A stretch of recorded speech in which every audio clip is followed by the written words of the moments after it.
Ya Kamal Canal Vision TV goro be information ma goro be link ke go information be link Canal Vision TV ku subscribe ke like ku share wana ray leer kon biate man to kon leer ti jo lat kon shamo ngi kon woni go te go gotte cha target ku me jan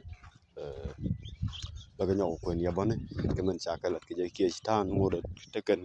kar zun ge te kon greda fanal no greda fanal tan way ko ne set commissioner ga ka doma ala kola fayam do pan no ajan wodin be o man kulo advise daga yen de jam bor ko bi ngajin go neme go wonyam no nyok bentiu reason ni na ka bentiu panega go to daretan gorko ken ngajin go ka ngan to kidine ke wali chunga ke lo ci chung ke gor no ba wal ba lo ngai ko wala ma diu kana ci kan ngala ko jante ko re pan ke ci kan lat ko bo kare zone bon bentiu kana target kana nasar ke nyok ke geta ikotoria no ala yambio no jatan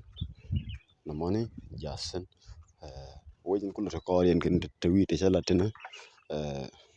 matianga tan ala rega jak no te korean ke wi no bat men ken wi dan jokotene no tan de kon target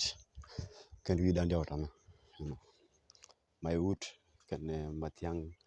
lo ya set plan la me joy chi plan de kullu succeed donc de kullu mo kol tok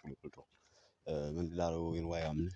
we do not chet pe chet ke man we do nyala won angolo lo tan nyal chet tati nyal tema